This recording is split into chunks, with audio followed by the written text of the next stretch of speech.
श्रीमते रामानुजाय नमः।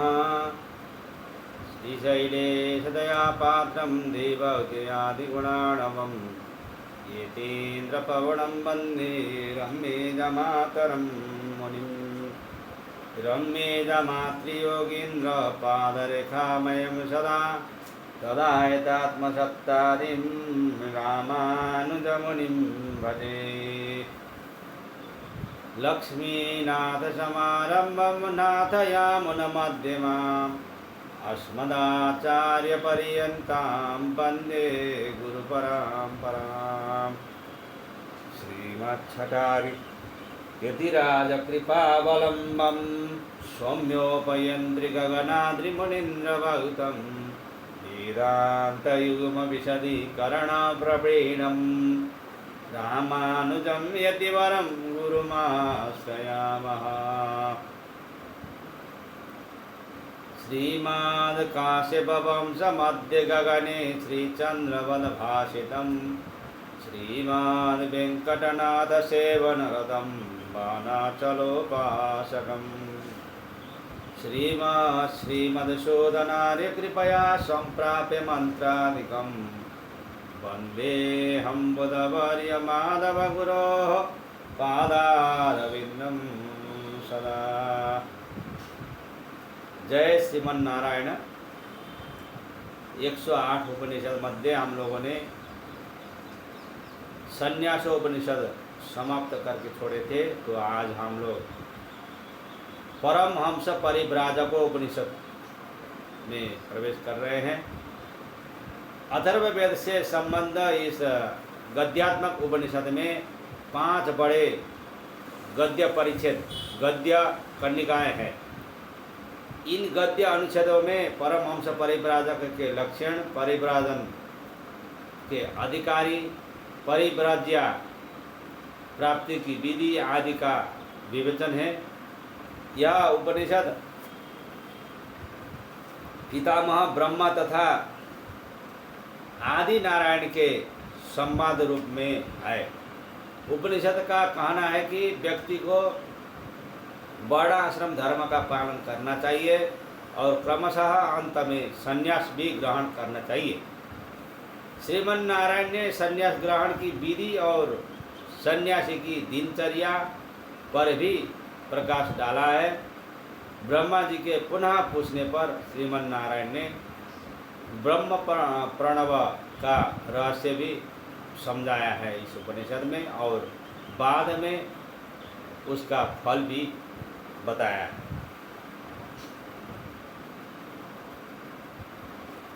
अथ पितामहः स्वपितरमादि नारायणमुपशमेत्य प्रणम्य पप्रपच्छ भगवन् तन्मुखाद् वर्णाश्रमधर्मक्रमं सर्वं श्रुतं विदितमवगतम्। इदानीं परमहंस परिव्राजकलक्षणं वेदितुमिच्छामि। कः परिव्राजनाधिकारी कीदृशं परिव्राजकलक्षणं? कः परमहंसः परिव्राजकत्वं कथं? तत्सर्वं मे ब्रूहीति सहोवाच भगवानादिनारायणः। एक बार पितामह ब्रह्मा जी ने अपने पिता आदि नारायण श्रीमन नारायण के पास जाकर उन्हें साष्टांग प्रणाम करके पूछने लगे कि हे भगवान, आपके मुख से बड़ा आश्रम धर्म का सब क्रम तो मैंने अच्छी तरह से सुन लिया, जान लिया और समझ भी लिया है। अब मैं आपसे परमहंस परिव्राजक के धर्म को, लक्षण को जानना चाहता हूँ।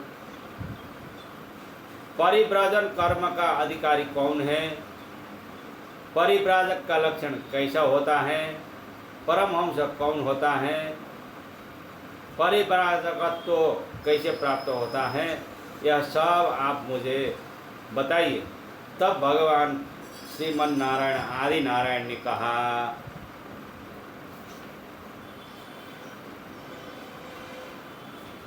सकल भौतिक विद्याओं को केवल व्यर्थ परिश्रम मानने वाले साधक को यहाँ जगत के और परलोक के सुखों को परिश्रम रूप ही जानकर पुत्र लोक वित्त इन तीन ऐषणाओं तथा देह मन बुद्धि जन्य तीन वासनाओं तथा ममत्व और अहंकार को वमन किए हुए अन्न की तरह त्याज्य समझकर मोक्ष मार्ग रूप एक ही साधन वाला होकर पहले ब्रह्मचर्य समाप्त करके गृहस्थ बनना चाहिए। बाद में गृहस्थ से वानप्रस्थ होकर सन्यासी अवश्य बनना चाहिए, अथवा अन्य प्रकार से ब्रह्मचर्याश्रम से या गृहस्थी से ही संन्यास ले जाना चाहिए। जो कोई व्रती हो या अव्रतधारी हो, स्नातक हुआ हो या स्नातक ही रहा हो, सदा अग्निहोत्र करने वाला हो या अग्निहोत्र न भी करता हो, परंतु जिस दिन पर वैराग्य आ जाए उसी दिन प्रव्रजन कर देना चाहिए। ऐसा जानकर सारे संसार से विरक्त हुआ, चाहे ब्रह्मचारी हो, चाहे गृहस्थ हो, चाहे वानप्रस्थी हो, तो अपने माता पिता पुत्र स्त्री स्वजन आदि रिश्तेदार की अनुमति लेकर या उनमें से यदि कोई न हो तो शिष्य और सहवासी की भी अनुमति लेकर संन्यास आश्रम में जाना चाहिए। परिपूर्ण वैराग्य है तो कुछ लोग पहले प्रजापति यज्ञ करते हैं, परंतु उन्हें ऐसा नहीं करना चाहिए, केवल आग्नेय दृष्टि ही करनी चाहिए। अग्नि ही प्राण है, उस अग्नि के द्वारा ही प्राण क्रिया करता है। इस भाव से त्रैधात भी दृष्टि करनी चाहिए। सत्व रज तम ये ही त्रिधातु है। बाद में इस मंत्र से अग्नि को सूंघना चाहिए कि हे अग्निदेव, यह प्राण आपका कारण रूप है, यह जानते हुए आप इसमें प्रवेश करें। आप प्राण से जन्मे हैं, इसीलिए हमें आप प्रकाश और बुद्धि दीजिए।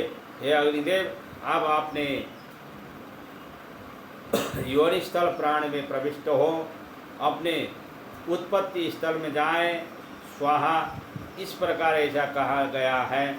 गांव के किसी श्रोत्रिय के घर से अग्नि लाकर पूर्वोक्त विधि से अग्नि को सूंघना चाहिए। यदि आतुरतापूर्ण भाव हो और अग्नि उपलब्ध न हो तो जल में ही हवन कर लेना चाहिए। जल ही समस्त देवताओं का स्वरूप है। समस्त देवताओं के निमित्त हवन कर रहा हूँ, ऐसा भाव करके स्वाहा सहित आहुति देनी चाहिए।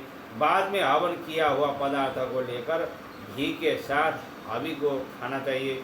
इस विधि का प्रयोग वीर मार्ग या अनशन द्वारा शरीर छोड़ने के क्रम में या जल प्रवेश में या अग्नि प्रवेश में या महाप्रस्थान में किया जाता है। यदि आतुरता हो तो मन से अथवा वाणी से ही संन्यास की विधि कर लेनी चाहिए। यह मार्ग है। स्वास्थ्य कर्म से आत्मश्राद्ध तथा बिरजा होम करके अग्नि को आत्मा में आरोपित करके अपने लौकिक तथा वैदिक सामर्थ्य का और अपनी 14 करण प्रवृत्ति का अपने पुत्र में आरोपण करना चाहिए। यदि पुत्र न हो तो अपने शिष्य में और शिष्य न हो तो अपनी आत्मा में ही आरोपण करना चाहिए। यदि पुत्र न हो तो अपने शिष्य में और शिष्य न हो तो अपनी आत्मा में ही आरोपण करना चाहिए। बाद में ब्रह्मत्वम यज्ञस्तम इस मंत्र का उच्चारण करके ब्रह्म का भावना पूर्वक ध्यान करके सावित्री में प्रवेश करना है। फिर सर्व विद्या को अर्थ स्वरूप और ब्राह्मण की आधार रूप वेद माता गायत्री को 3 व्याहृति पूर्वक भो भोवा स्वाहा बोलकर पानी में विलीन कर देना चाहिए और इन तीनों व्याहृतियों को अकार उकार और मकार में ओम में विलीन कर देना चाहिए। बाद में सावधान होकर पानी पीना चाहिए। इसके बाद ओम मंत्र का उच्चारण करते हुए शिखा का त्याग करके यज्ञ पवित्र को काट देना चाहिए और कपड़ों का धरती या पानी में त्याग कर देना चाहिए और ओम भू स्वाहा, ओम भुवा स्वाहा, ओम स्वाहा स्वाहा ऐसा बोलते हुए शिशु की तरह निर्दोष और निर्दंश बनकर अपने स्वरूप का ध्यान करना चाहिए।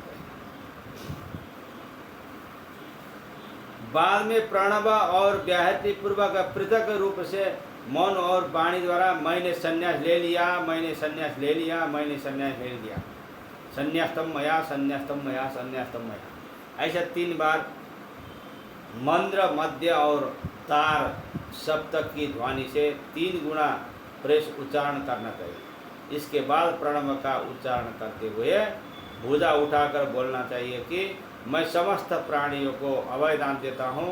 बाद में बोलना चाहिए कि अहम ब्रह्मस्मि, मैं ब्रह्म हूँ। तत्वमसि, तुम वही हो और इन्हीं महावाक्यों का चिंतन करता हुआ अपने वास्तविक स्वरूप के अनुसंधान के लिए निवृत्त होकर उसे उत्तर दिशा की ओर चला जाना चाहिए और बालक की तरह भ्रमण करते रहना चाहिए। इसी को संन्यास धर्म कहा गया। यदि कोई इस विधि का दिगंबर विधि का अधिकारी न हो तो उसके लिए दूसरी विधि बताते हैं। उस गृहस्थ को सर्वप्रथम प्रार्थना करके सभी प्राणियों को अभय देना चाहिए। इस मंत्र से कहना चाहिए कि हे सखा, तुम मेरे बल का रक्षण करो, तुम वृत्तासुर को मारने वाले इंद्र का वज्र हो, मेरे लिए शांति दाता हो, मुझे पाप मुक्त करो।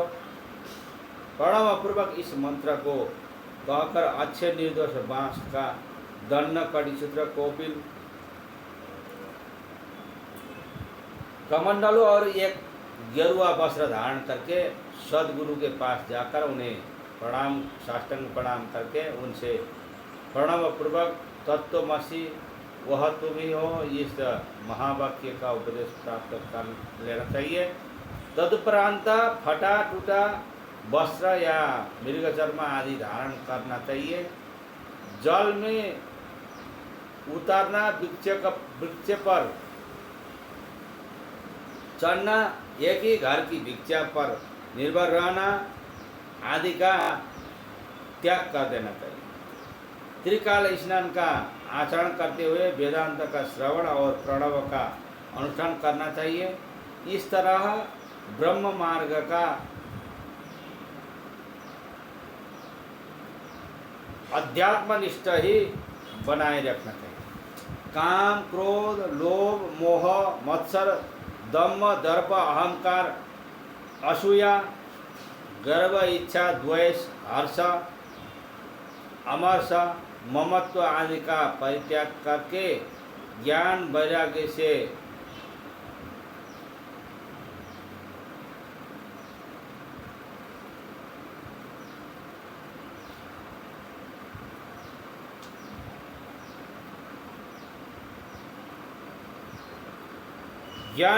से युक्त होकर कांचन और कामिनी से विमुख होकर शुद्ध मन से समग्र उपनिषदों की समालोचना करके ब्रह्मचर्य, अपरिग्रह, अहिंसा, सत्य आदि की प्रयत्नपूर्वक रक्षा करते हुए जितेंद्रिय बनना चाहिए।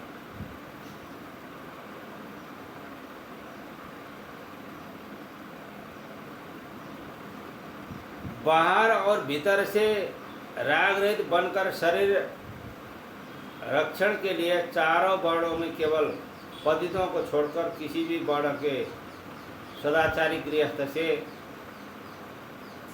निर्भय होकर इस तरह भिक्षा लेनी चाहिए कि जिस तरह पशु की भेदभाव के बिना आहार ग्रहण करता है, ऐसा करने वाला सब में ब्रह्म भाव ही रखता है। सभी कालों में लाभ हानि को समान मानना चाहिए। मानता हुआ वह अपने हाथ में ही थोड़ी भिक्षा ग्रहण कर ले, कर पाता।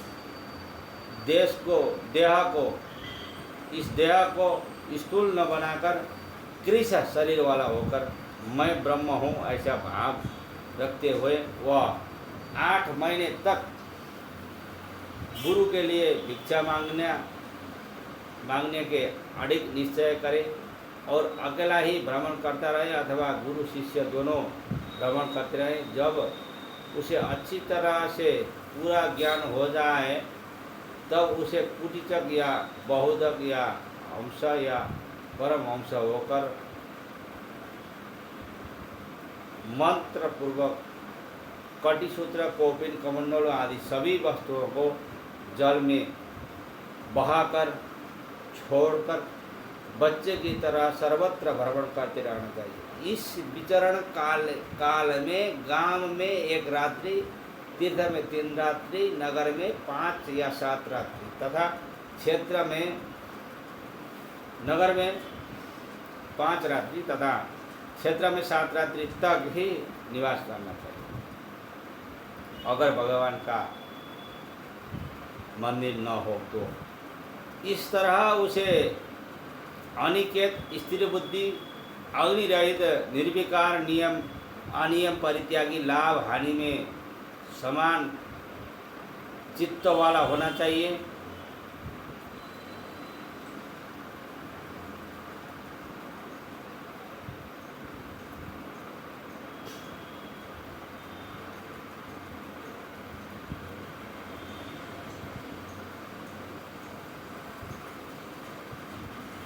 मात्र प्राण धारण वृत्ति से ही भिक्षा मांगनी चाहिए। जलाशय को ही अपना कमंडलू मानना चाहिए।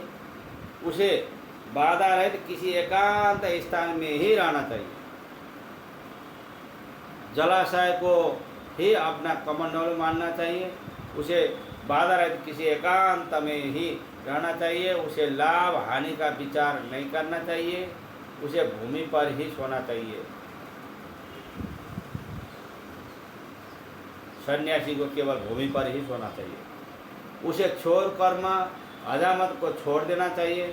चातुर्मास आदि व्रतों और नियमों से भी उसे मुक्त रहना चाहिए। उसे केवल सात्विक ध्यान में ही संलग्न रहना चाहिए। धन, संपत्ति, स्त्री और नगर से उसे हमेशा विमुख ही रहना चाहिए। स्वयं ज्ञान से भरा हुआ होने पर भी उसे बाहर तो पागल की तरह ही व्यवहार करना चाहिए। उसे अपने लिंग और आचार को प्रकट नहीं होने देना चाहिए। ऐसा सन्यासी दिन और रात को समान भाव से देखता है, इसलिए रात को भी जागृत अवस्था में ही रहा करता है।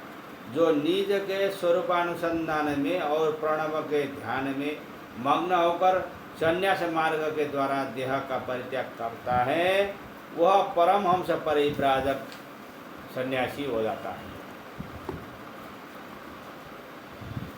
ब्रह्मा जी ने आदि नारायण से पूछा, हे भगवान, ब्रह्म प्रणव कैसा होता है?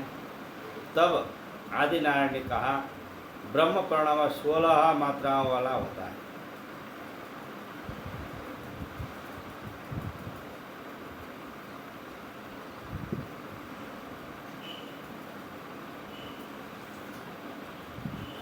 चारों अवस्थाओं में प्रत्येक अवस्था की 4 स्थितियां होने के कुल मिलाकर 16 मात्राएं होती हैं। जागृत अवस्था में मुख्य जागृत के साथ अन्य 3 अवस्थाएं, स्वप्न अवस्था में मुख्य स्वप्न अवस्था के साथ अन्य 3 अवस्थाएं, सुषुप्ति में भी मुख्य सुषुप्ति के साथ शेष की 3 अवस्थाएं और तृतीय में भी मुख्य तुरीय अवस्था के साथ शेष 3 के मिलने से कुल 16 अवस्थाएं होती हैं। व्यष्टि जागृत अवस्था में विश्व के 4 रूप होते हैं। विश्व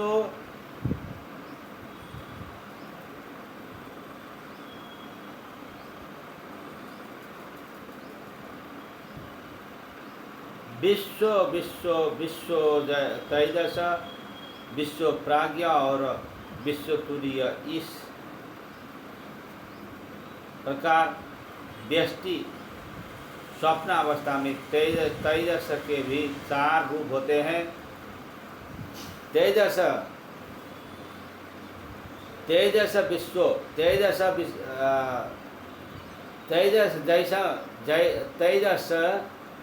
तेजस प्राज्ञा और तेजस तुरीय। इसी प्रकार सुषुप्ति अवस्था में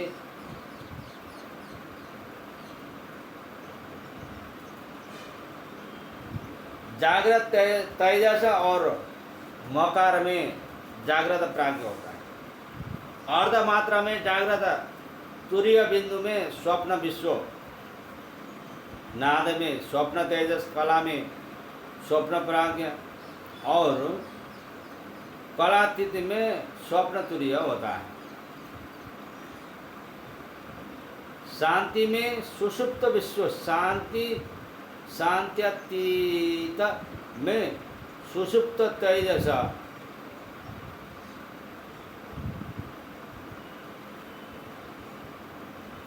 उन्मनि में सुषुप्त प्राज्ञा और मनोन्मनि अवस्था में सुषुप्त तुरीय होता है। तुरीय वैखरी में तुरीय विश्व, मध्यमा में तुरीय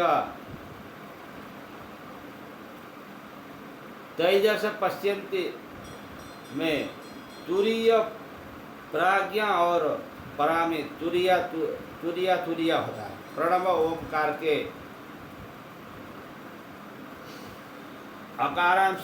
आकारांश में जागृत अवस्था ही 4 मात्राएं हैं। उकारांश में स्वप्न अवस्था की 4 मात्राएं हैं। मकारांश में सुषुप्त अवस्था की 4 मात्राएं हैं और अर्ध मात्रा में तुरीय अवस्था की 4 मात्राएं हैं। यही प्रणव, यही ब्रह्म प्रणव है। यह ब्रह्म प्रवण ही, यही ब्रह्म प्रणव ही परमहंस तुरीयातीत अवधूतों का उपास्य है। इसी के द्वारा ब्रह्म प्रकाशित होता है और इसी से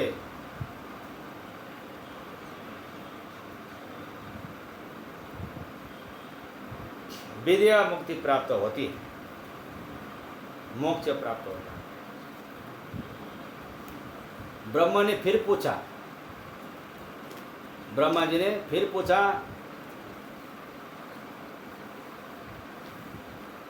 हे नारायण, योगोपवित रहित, शिखा रहित, सर्व कर्म त्यागी भी कैसे ब्रह्मनिष्ठ और ब्राह्मण हो सकता है? तब विष्णु ने कहा, अरे बालक, अद्वैत रूप आत्मज्ञान ही उसका यज्ञोपवित है और ध्यान निष्ठा ही उसकी शिखा है। वह अपने सत्कर्मों से पवित्र हो जाता है। सभी कर्मों को वह कर चुका है। वह ब्राह्मण है, वह ब्रह्मनिष्ठ है, वह ब्रह्मपरायण है, वह देव है, वह ऋषि है, वह तपस्वी है, वह श्रेष्ठ है, वह सर्वश्रेष्ठ है, वह जगत गुरु है, वह मैं विष्णु ही हूँ, ऐसा जानना चाहिए। इस लोक में परमहंस परिपालक सन्यासी दुर्लभ है। सन्यासी ही मैं हूँ, सन्यासी को ही विष्णु मानना चाहिए। यदि एकांत होता है तो वह नित्य पावन और वेद पुरुष है। मुझ में ही चित्त को अवस्थित रखने वाला वह महापुरुष है। मैं उसी में रहता हूँ, वही नित्य तृप्त होता है। सर्दी गर्मी मान अपमान और सुख दुखादि से वह रहित होता है। वह निंदा और क्रोध को सहन कर लेने वाला होता है। वह 6 उर्मियों से रहित होता है। वह 6 भाव विकारों से भी शून्य ही होता है। उसकी दृष्टि में छोटे बड़े का कोई भेदभाव नहीं रहता, जाति का भेदभाव नहीं रहता। वह समदर्शी होता है। वह सभी जगह अपने आत्मा के सिवा अन्य कुछ भी नहीं देखता। दिशाएं ही उसका वस्त्र होती हैं। वह नमस्कार, स्वाहाकार, स्वादाकार और विसर्जन आदि कुछ भी नहीं करता। निंदा स्तुति से वह परे रहता है। वह मंत्र तंत्र उपासना कुछ भी नहीं करता। किसी अन्य देव का ध्यान भी नहीं करता। वो केवल मुझ नारायण का ध्यान करता है। वह लक्ष्य से रहित और सभी से उपरत ही हो जाता है। वह सच्चिदानंद, अद्वैत, चिद घन और संपूर्ण आनंद के बोधयुक्त मैं ब्रह्म हूँ, ऐसी निरंतर भावना रखने वाला है। जो प्रणव ब्रह्म के अनुसंधान के कृतकृत्य हो जाता है, उसे ही परमहंस परिव्राजक कहा जाता है। ऐसा यह उपनिषद कहती है। इस प्रकार परमहंस परिव्राजक उपनिषद यहीं पर पूर्ण हो जाता है। जय श्रीमन नारायण।